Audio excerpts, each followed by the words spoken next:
Itu kira-kira hikmah kurban, dan tentu keutamaannya jangan ditanyakan lagi loh. Udah punya duit kurban aja dah kira-kira. Nah, yang penting memupuk diri bagaimana kita peduli terhadap keadaan sosial kita. Bahkan dalam hal-hal yang sunnah, ibadah sosial lebih utama daripada ibadah individual. Hal-hal yang sunnah, ini mungkin terakhir. Afdol mana menyantuni anak yatim dengan haji yang 2 kali? Menyantuni anak yatim. Tapi yang sunnah yang wajib nggak bisa dibandingkan. Sholat wajib dengan zakat fitri. Zakat fitri wajib, sholat maktubah wajib, nggak bisa dibandingkan. Dua-duanya wajib. Yang bisa dibandingkan hal-hal yang sunnah tadi. Haji yang 2 kali dengan menyantuni anak yatim, kalau kita afdol mana? Maka para ulama dengan tegas mengatakan menyantuni anak yatim lebih utama. Betul, haji mabrur itu pahalanya surga. Kalau mabrur baik, al-hajjul mabrur laisa lahu jazaa'un illal jannah. Enggak ada balasannya selain surga. Tapi Nabi tidak menjelaskan surganya di mana. Itu pun kalau mabrur. Tapi menyantuni anak yatim dengan jelas dan tegas di ibadah sosial. Yang manfaatnya tidak hanya dirasakan oleh pribadinya, orang lain ikut merasakan. Kalau haji kan ibadah individual.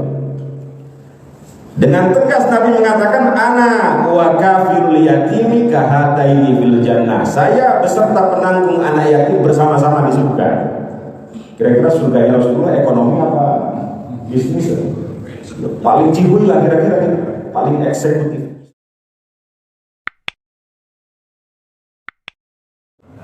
Assalamualaikum warahmatullahi wabarakatuh.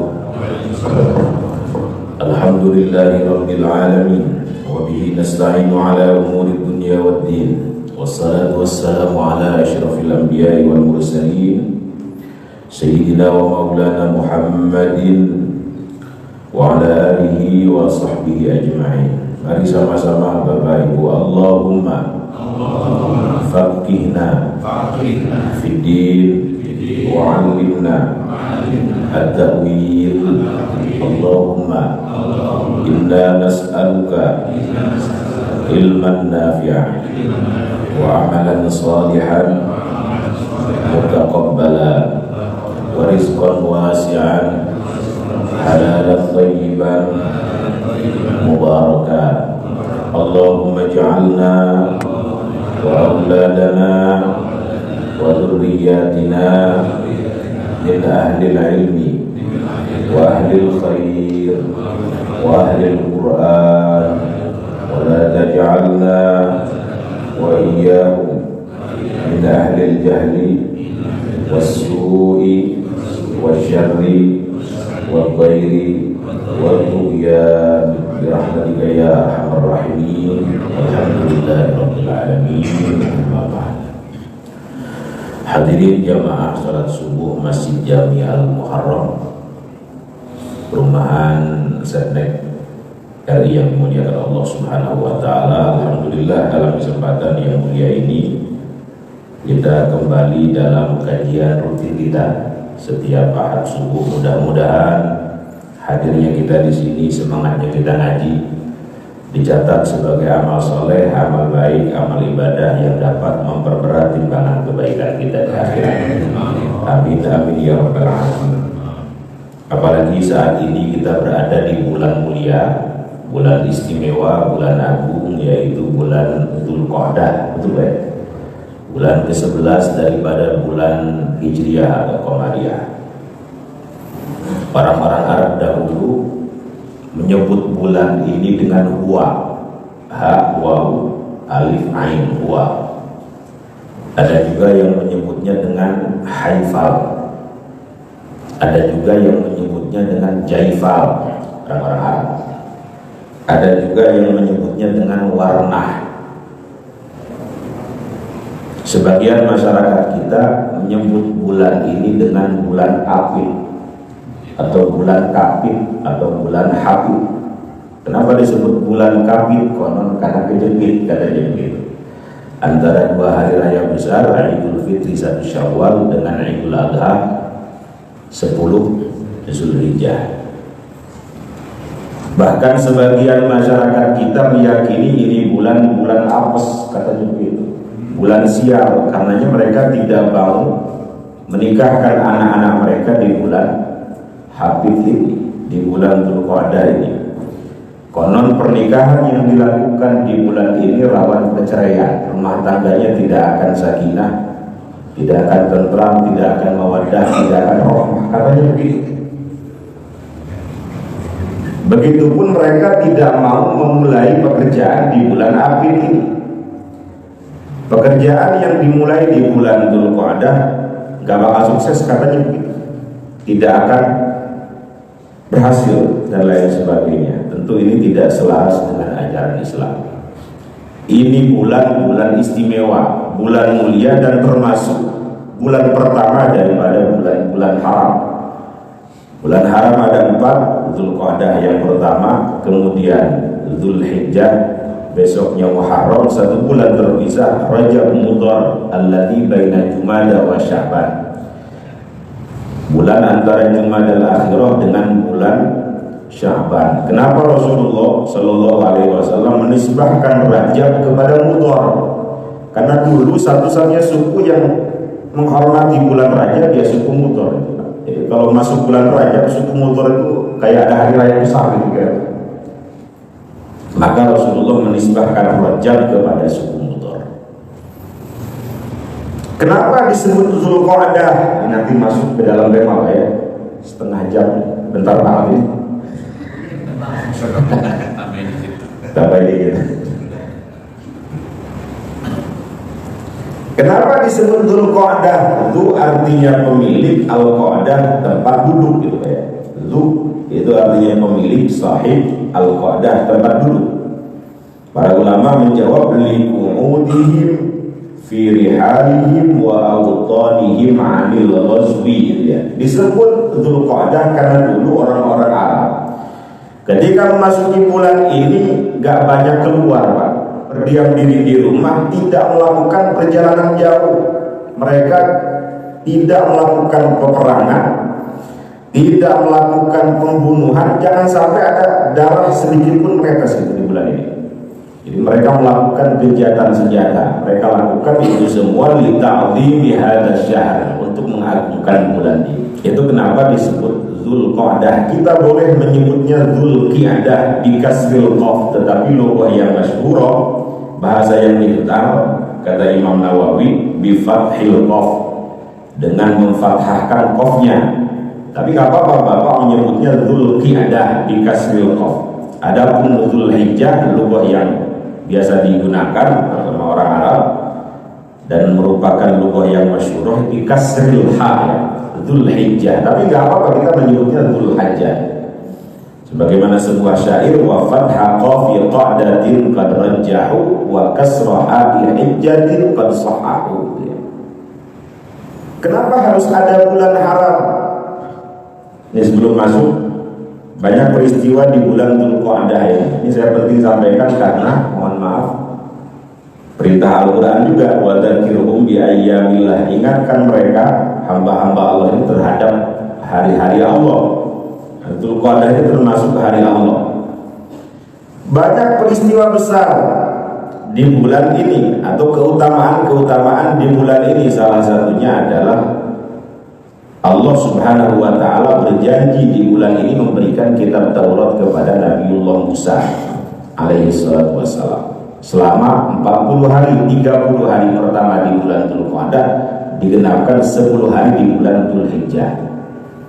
Jadi selama 40 hari Allah berjanji memberikan kitab Taurat kepada Nabiullah Musa alaihi salatu wassalam. Direkam kabar ini dalam Al-Quran, wa wa'adna Musa 30 lailatan wa atmamnaha bi'ashrin fatamma miqatu rabbih 40 lailah.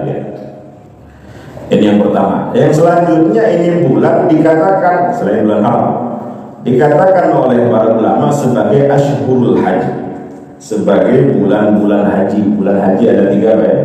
Syawal, Dzulqa'dah, Dzulhijjah. Jadi Bapak kalau mau haji, ihram dari bulan Syawal sah. Di luar bulan itu nggak sah. Berangkat Dzulqa'dah, ihram mulai dari bulan Dzulqa'dah sah, karena itu termasuk Ashhurul Haji. Dan Rasulullah Shallallahu Alaihi Wasallam menikahi kedua istrinya di bulan Dzulqa'dah. Pertama tahun kelima Hijriah, beliau menikahi Sayyidah Zainab binti Jahsy radhiyallahu anha di bulan Dzulqa'dah. Nah, istri yang terakhir yang dinikahi beliau tahun ke-7 Hijriah namanya Sayyidah Maimunah binti Al-Harith Al-Hilaliyah. Jadi nggak apa-apa bapak menikahi anak-anaknya di bulan ini, menikahkan anak-anaknya di bulan Apit ini.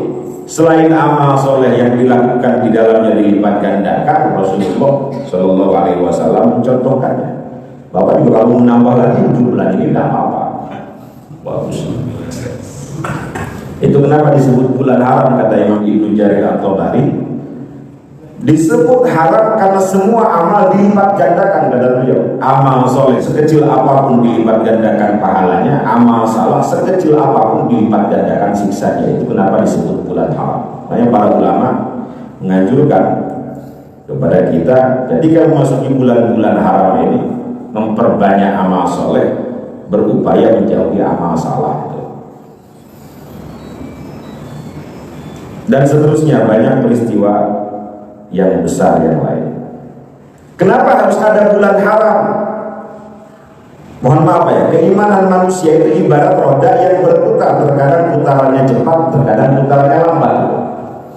Begitupun amal soleh, terkadang amal itu dilakukan dengan semangat, terkadang malas. Bapak bisa menghatamkan Al-Quran di bulan Ramadan berkali-kali, tapi saya nggak yakin di luar bulan Ramadan bisa hatam. Bahkan mungkin nggak pernah hatam sama sekali. Begitu keimanan manusia, Pak. Yasin, wayankus gitu, naik turun. Nah, dengan adanya bulan-bulan haram ini kita diberikan stimulus, diberikan semangat, dicas agar selalu berada dalam kebaikan, ketaatan, amal soleh. Coba lihat Bapak, kita dididik oleh Rasulullah, oleh Allah selama 30 hari di bulan Ramadan. Apakah setelah itu pensiun? Enggak ada ya. Bahkan kalau melihat redaksi riwayat dari Nabi itu motivasi beliau luar biasa, sampai mengatakan man shoma ramadhana summa atba'ahu sittan min syawal kana kasyamid dahr. Siapa yang puasa Ramadan selama 30 hari atau 29 hari, kemudian setelah itu masuk bulan Syawal menggenapkan dengan puasa sunnah sebanyak 6 hari, kana kasyamid dahr, maka seolah-olah dia berpuasa setahun penuh. Bayangkan kalau Bapak setiap Ramadan masuk bulan Syawal puasa 6 hari, seumur hidup Bapak dalam keadaan puasa. Jadi setelah Ramadan jangan pensiun beramal. Fa'idha farodda fansor. Kan kadang setelah semangat, yuk kita ini. Apakah setelah Syawal pensiun beramal? Tidak, masuk bulan Dzulqa'dah sekarang ini. Dicas lagi, ini bulan haram. Setiap amal soleh dilipat gandakan pahalanya sekecil apapun, amal salah dilipat gandakan siksanya sekecil apapun. Dicas agar kita banyak beramal. Kenapa Pak? Karena umur kita ini ya mabaina sittina ila sab'in, antara 60 sampai 70 tahun. Sebenarnya kalau kita mau memahami adanya sholat 5 waktu, kemudian adanya tahajud, sholat duha, ayyamul bid, sedekah, tilawah, ada Jumat dan lain sebagainya, itu semua tidak lain dan tidak bukan agar kita selalu berada dalam amal soleh dan kita berharap meninggal dalam keadaan melakukan amal soleh. Karena orang mati sesuai dengan kebiasaan. Hobinya mancing, biasanya matinya tenggelam itu biasanya. Ada yang juga mancing sih, mohon maaf. Tapi hobinya ngaji insya Allah dalam keadaan baik. Masuk bulan Dzulhijjah, bulan haram juga, apalagi di 10 pertamanya, sampai Nabi ngasih motivasi sama kita ini jangan sampai pensiun beramal. Dia mengatakan ma min ayyamin al-amal shalihu fiha ahabbu ilallah min hadhihi al-ayyam. Itu luar biasanya Rasulullah pengen umatnya itu masuk surga semua kira-kira. Ma min ayyamin, tidak ada hari, kata beliau, yang amal solehnya paling disukai oleh Allah, paling dicintai oleh Allah selain amal soleh yang dilakukan di 10 pertama daripada bulan Dzulhijjah. Di 10 pertamanya, makanya dulu kami di Al Mustafa Yaqub, dulu kami mengabdi kepada beliau 16 tahun. Kalau masuk bulan Dzulhijjah, Di 10 pertamanya itu beliau menganjurkan kepada para santri untuk berpuasa selama 9 hari. Ala hisabi, kata beliau, saya tanggung bukanya, saya tanggung sahurnya. Dan dianjurkan kepada kita menghatamkan Al-Quran selama 7 hari atau 9 hari itu dengan metode Fami Bisyaukin.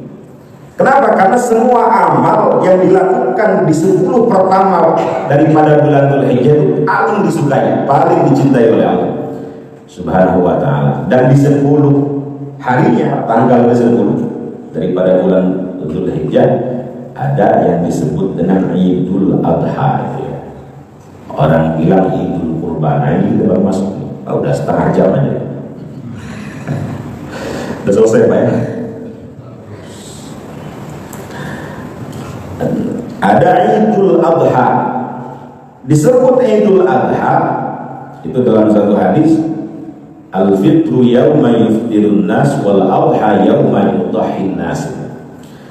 Disebut hari raya Idul Fitri yauma yuftirun nas, hadisnya begitu ya, karena pada saat itu orang-orang makan. Jadi nggak salah orang mengartikan Idul Fitri itu kembali kepada makan. Ada orang mengartikannya kembali kepada kesucian. Tapi kalau melihat hadis ini, hadisnya sahih. Al-fitru, fitru itu futur, makan pagi. Idul Fitri, Bapak pernah ke Mekah ya? Iftar futur itu makan pagi. Makanya disunahkan sebelum sholat Idul Fitri makan dulu lah kecil-kecilan. Rasulullah mengatakan al-fitru yauma yuftirun nas, dinamakan Idul Fitri karena pada saat itu orang-orang makan pagi. Wal adha, adapun disebut Idul Adha yauma yudahhin nas, karena pada saat itu orang-orang menyembelih hewan kurban. Makanya disebut juga dengan Idul Kurban atau Idul Nahri berdasarkan ayat inna a'tainakal kautsar fasholli li rabbika wanhar inna syani'aka huwal abtar. Dalam satu hadis, hadisnya sahih, tidak ada amal yang paling Allah cintai pada tanggal ke-10 Dzulhijjah itu selain daripada mengalirkan darah hewan kurban. Jadi darah-darah yang dialirkan itu banyak keutamaannya. Selain pelakunya akan diampuni, darah itu bertasbih untuk pelakunya dan lain sebagainya. Maka yang mampu berkurbanlah. Kalau dia mampu tapi enggan berkurban, minimal makruh, minimal.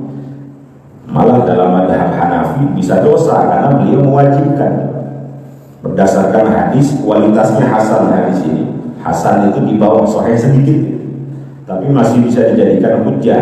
Kata Rasulullah, man kana lahu sa'atun wa lam yudhi fala yaqrabanna musallana. Siapa yang diberikan kemampuan oleh Allah untuk berkurban, walam yudhi, tapi dia enggan berkurban, fala yaqrabanna musallana, maka janganlah mendekati musollaku, maksudnya tempat sholat itu. Musolla itu lapangan besar dipagari oleh Rasulullah, nggak boleh dipakai dangdutan, nggak boleh dipakai maksiat, nggak boleh. Musolla itu lapangan luas dipakai untuk sholat id atau sholat istisqa gitu Mas. Cuma kesini makna musola itu bergeser jadi masjid mini gitu. Ya tidak apa-apa silakan, namanya musola dari sisi bahasa kan tempat sholat ya. Cuma kalau kita melihat pada masa Rasulullah, musola itu lapangan luas dipagari oleh beliau, dan itu biasanya digunakan untuk sholat istisqa dengan sholat id. Kalau ada masjid namanya musola nggak dipakai Jumat dan dia wakaf, sebut aja masjid Pak, tapi tidak jami. Adapun masjid yang dipakai Jumatan disebut masjid jami, dan masjid statusnya harus wakaf Pak ya. Karena kalau nggak wakaf, ya kalau kata guru kami Kiai Mustafa Yaqub, hada laisa masjidan. Itu bukan masjid tapi bangunan serupa masjid. Bangunan serupa. Jadi kalau bangunan serupa masjid, meskipun bentuknya masjid, kalau tidak milik Allah, tidak wakaf, Ya, tikaf nggak sah, orang dulu masuk ke sini nggak masalah. Wa annal masajida lillah. Wa annal masajida lillah. Itu ayatnya, argumennya dalam Al-Quran. Masjid itu harus lillah, milik Allah. Oke, apa mana tadi? Ini bapak ini diam ini lapar, ngantuk, khusyuk, menghayati atau udah setengah jam aja. Aduh, apalagi setan ya. Setan tuh nggak suka kebanyakan Pak ya. Baru duduk 2 menit berasa udah wajah. Dalam hadis inna syaitan la yajri min ibni adam majrad dam.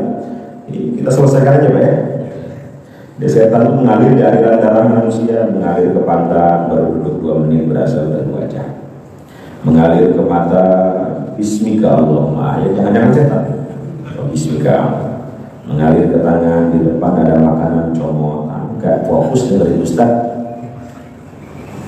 Mengalir ke mulut,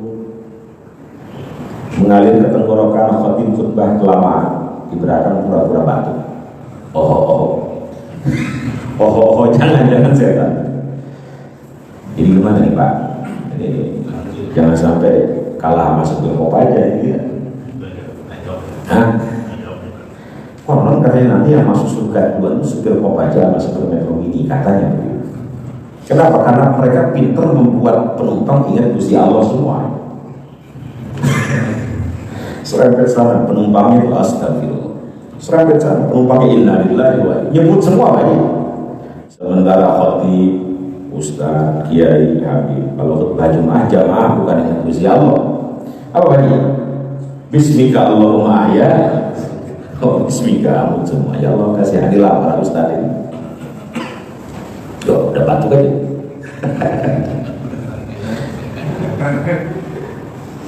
Mudah-mudahan sehat ya.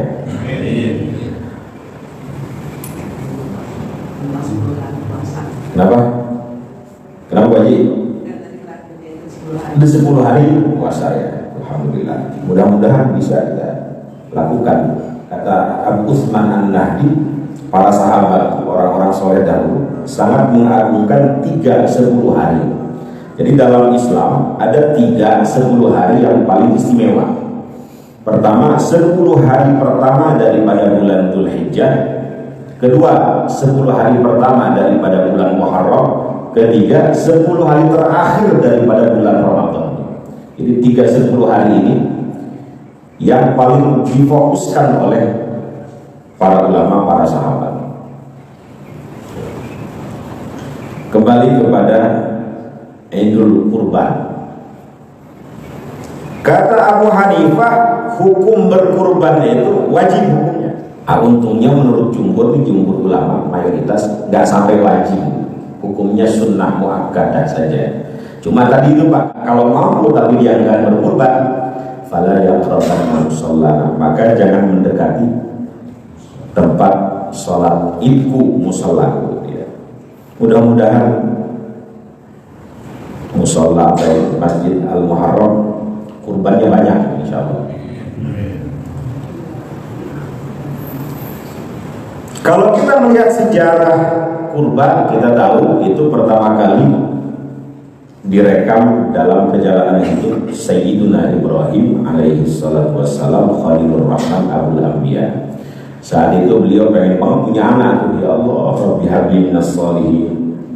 Sampai terus berdoa seperti itu karena istri beliau yang pertama itu Sayyidah Sarah didiagnosa sulit punya anak.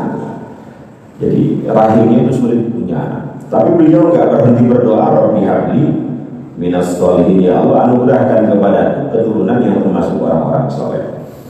Dikabulkan doa beliau, tidak ada yang tidak mungkin bagi Allah di dunia ini, meskipun istrinya mungkin mandul atau sulit punya anak. Lahir Nabiullah Ishaq dari Sayyidah Sarah, punya istri lagi satu. Jadi sunnah nih Pak, punya istri lebih satu. Enggak cocok ya Pak. Jangan-jangan min ahli tauhid semua ini. Saya mah takwa katanya, takut sama yang tua. Enggak, saya istiqomah, istri 3 di kontrakin rumah katanya. Iya, oh iya. Kalau istri 3 sebutannya bukan ustadz lagi, wali wajib. Jadi kalau baru 1 ustadz panggilannya, 2 kiai, 2. Kalau 3 wali lagi. Ya Allah, lupa saya. Kemudian lahir dari Sayyidah Hajar radhiyallahu anha Nabiullah Ismail alaihi salatu wassalam. Luar biasa, Nabiullah Ismail yang kemudian menurunkan Nabi kita Sayyidul Anbiya wal Mursalin, baginda Nabi besar Muhammad sallallahu alaihi wasallam. Ya Allah, udah lama pengen punya anak, berharap ada yang meneruskan perjuangan beliau. Ketika Nabiullah Ismail beranjak remaja, gitu ya, kecil, usia 10 tahun, itu kemudian beliau bermimpi. Dalam mimpinya itu diperintahkan untuk menyembelih anaknya sendiri. Lama pengen punya anak, setelah tumbuh mesti dikurbankan gitu. Tapi Nabiullah Ibrahim, ya namanya Nabi bijak, diskusi sama anaknya, direkam diskusi ini dalam Quran.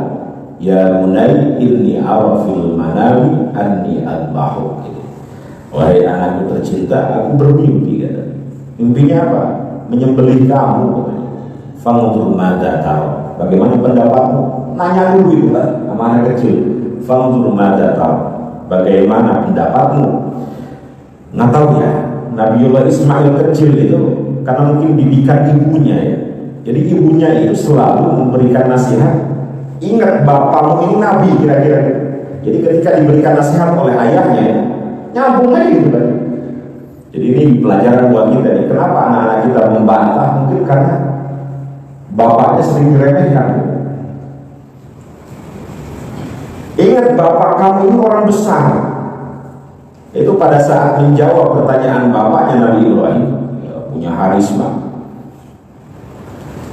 Seketika Ismail kecil menjawab, ya abati fa'al ma tu'mar satajiduni insyaallah minas sabirin. Wahai ayahku tercinta, lakukan, kerjakan. Luar biasa pendidikan ibunya, pendidikan Sayyidah Hajar.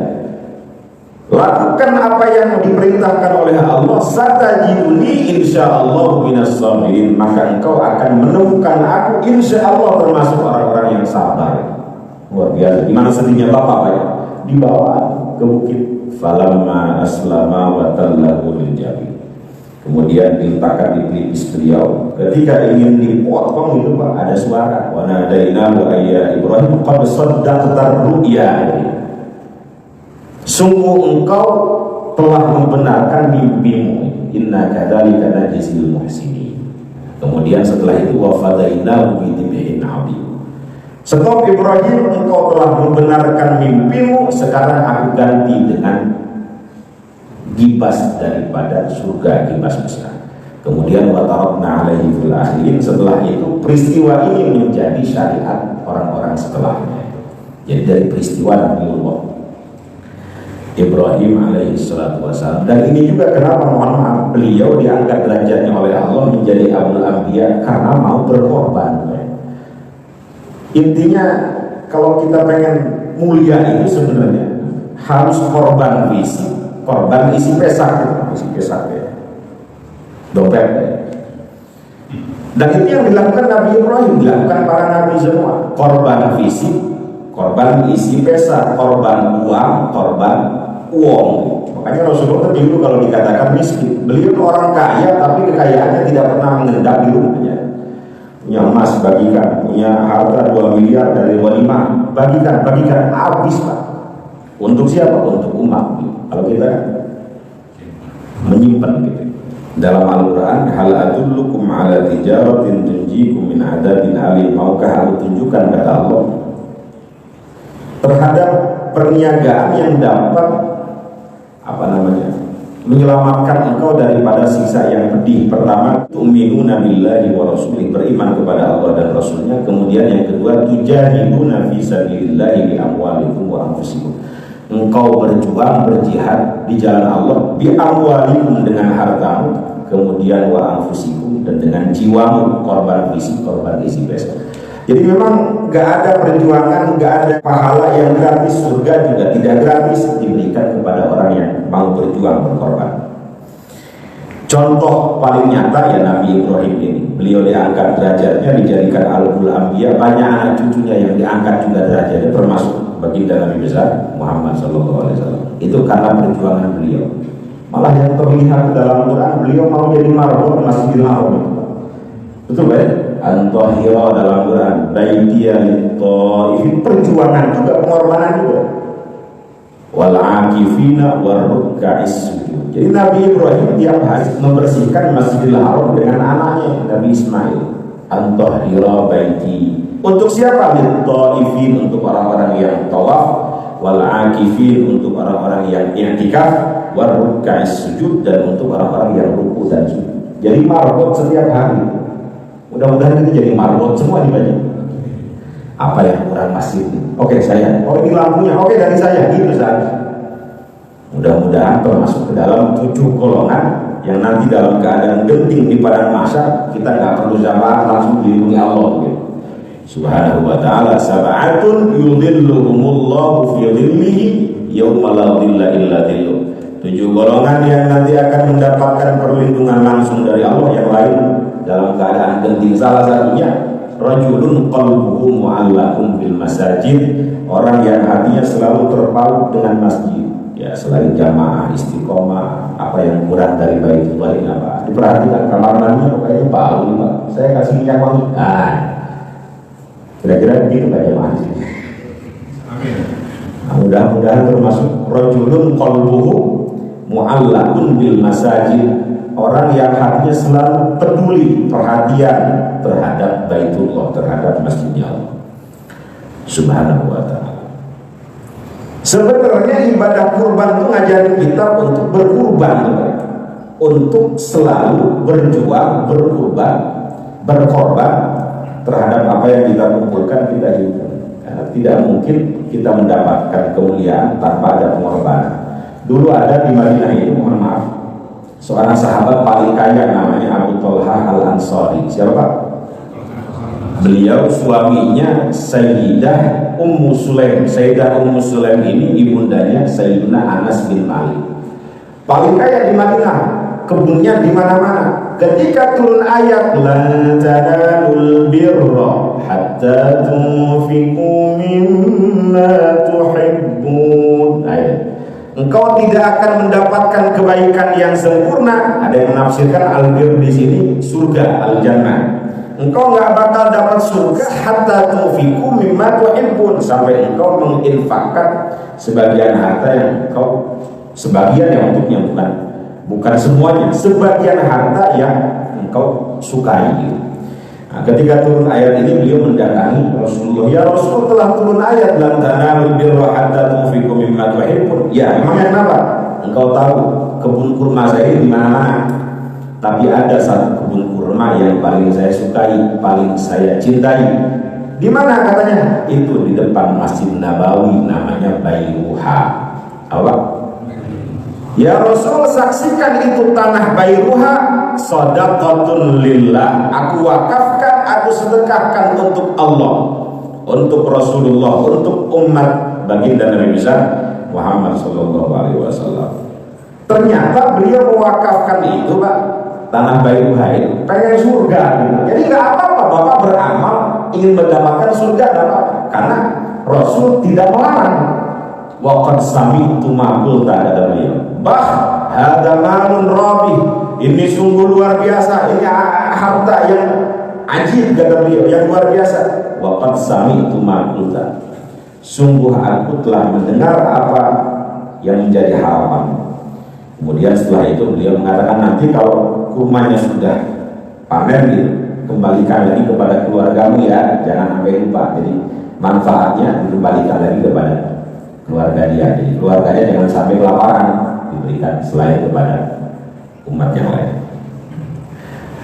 Jadi begitu Pak, ada yang dikorbankan gitu. Termasuk istri beliau luar biasa ya, Ummu Sulaim itu belum meninggal aja Pak, belum meninggal aja, itu telapak kakinya sudah ada di surga. Ketika Nabi Isra Mi'raj, suara telapak kaki siapa ya? Ada suara Ar-Rumaiso. Ar-Rumaiso itu ibundanya Sayyidina Anas bin Malik. Kenapa? Perjuangannya luar biasa. Sedari kecil beliau memberikan anaknya baru 10 tahun kepada Rasulullah. Siapa anaknya Pak? Anas bin Malik.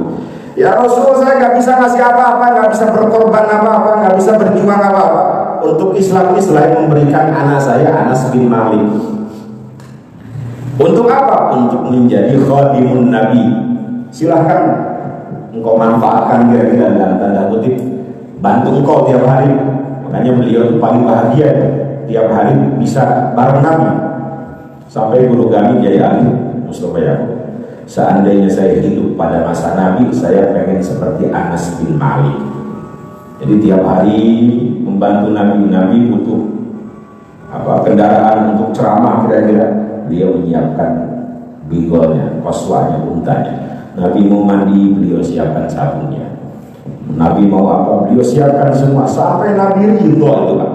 Didoakan dengan 3 doa. Allahumma barik lahu fi rizqihi, wa barik lahu fi umrihi, wa barik lahu fi dzurriyyatihi. Itu berkah, berkorban. Sampai Nabi ridho sama Anas. Ya Allah, berkahi Anas dalam umurnya, berkahi Anas dalam rizkinya, berkahi Anas dalam keturunannya. Didoakan dengan 3 doa ini, dikabulkan semua. Pertama, umur beliau melebihi 100 tahun, Anas bin Malik. Kedua, pada masanya beliau menjadi miliarder, orang paling kaya di Madinah, Anas bin Malik. Ketiga, keturunannya banyak dan banyak menjadi orang-orang soleh, para ulama. Itu anak keturunan daripada Anas bin Malik. Itu semua berkah apa Pak kira-kira? Berkah pengorbanan, berkah khidmah kepada Rasulullah Sallallahu Alaihi Wasallam. Mungkin terakhir udah mau jam 6 ya. Saya biasanya ngaji 2 jam aja. Ini terakhir aja nih. Pendiri, mohon maaf, salah satu contoh aja ya. Kenal pendiri Nahdlatul Ulama, kenal? Siapa namanya? Hadratus Syekh Haji Hasyim Asy'ari. Gurunya para ulama, pendiri organisasi terbesar di dunia. Dulu ketika mondok, ya salah satu pondoknya ya, di Bangkalan kepada Syekh Khalil Bangkalan, beliau nggak ngaji kitab. Diperintahkan oleh kiainya untuk memelihara kambing, kuda, dan lain sebagainya. Jadi nggak ngaji kitab sama kiai. Khidmahnya itu memelihara kambing-kambingnya dia. Tiap hari digembalakan. Tiba suatu hari beliau pulang selesai gembala itu, melihat Kiai Khalil Bangkalan termenung di bawah masjid. Dilihat ada kiai. Ada apa gerangan kiai, sepertinya ada masalah. Disamperin nama Hasyim Muda, mohon maaf kiai, bisa saya bantu? Kok sepertinya ada masalah? Iya, ini cincin pemberian istri saya jatuh ke septic tank. Septic tank. Saya nggak pulang kalau ditanya nama istri saya, bisa bahaya. Oh begitu kiai, jatuhnya di mana? Kalau masalah di tengah-tengah ini septic tank. Bayangkan kalau bapak datang ke pesantren, satunya 1.000, kira-kira sertifikatnya berapa dalam? Itu tanpa pikir panjang Hasyim Muda saat itu, izin kiai saya ambilkan. Luar biasa. Kira-kira santri-santri sekarang begitu. Kiainya bawa barang-barang berat, cuek aja kiai. Izin kiai saya ambilkan. Hancur. Nyebur, jemuran. Tanpa pikir panjang, hancur, nyebur. Kesana nggak ketemu, udah jangan bayangin baunya seperti apa. Kesana nggak ketemu. Setelah lama dicari, alhamdulillah kiai ketemu, cincinnya aman, kiai aman. Itu refleks waliullah Pak ya, Kiai Khalil Bangkalan. Keluar dari lisannya, alhamdulillah saya ridho sama kamu, saya rela sama kamu, saya senang sama kamu. Mudah-mudahan namamu harum di kemudian hari. Keluar dari mulutnya begitu Pak. Itu doa yang keluar saat makbul semuanya. Dan sampai sekarang Hadratus Syekh Kiai Haji Hasyim Asy'ari namanya harum, karena mungkin dah bau-bauan. Jadi bapak kalau pengen harum namanya di kemudian hari mesti bau-bauan dari sekarang kira-kira. Ada pengorbanan maksud saya. Kita jangan pengen mulia saja, tapi harus sakit. Seperti ada santri, mohon maaf. Dan dulu ada santri miara lebah, ini cerita siapa itu? Miara lebah lagi. Tiap hari dilihat, ini udah ada madunya apa belum? namanya santri ya kadang pakai sarungan. Ketika ngecek saat itu suatu hari dia lupa nggak pakai daleman tuh Pak, nggak pakai daleman, dicek kena itu lebah otomatis Pak kesana kemarin ya, dan masuklah ke sarungnya itu, terkenalah al-mukarromnya, bengkak baju al-mukarromnya. Ya Allah menjadi besar begitu, tapi dia bersenang baju. Sampai dia berdoa, ya Allah hilangkan sakitnya, jangan engkau hilangkan bengkaknya begitu. Gak bisa ya baju. Sakit dengan bengkak itu dua hal yang gak bisa dipisahkan. Jadi jangan mau bengkaknya aja gitu maksudnya. Harus sakit-sakitnya dulu, harus ada pengorbanan. Itu kira-kira hikmah kurban, dan tentu keutamaannya jangan ditanyakan lagi loh. Udah punya duit kurban aja dah kira-kira.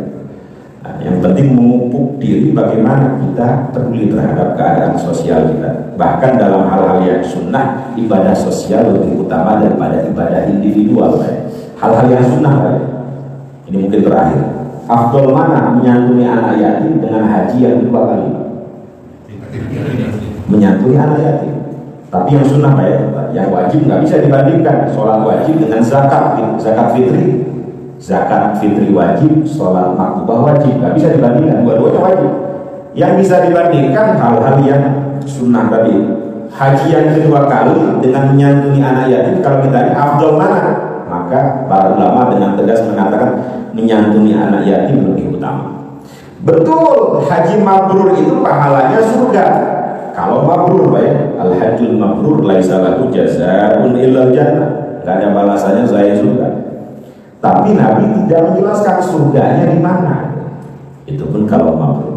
Tapi menyantuni anak yatim dengan jelas dan tegas di ibadah sosial, yang manfaatnya tidak hanya dirasakan oleh pribadinya, orang lain juga merasakan. Kalau haji kan ibadah individual.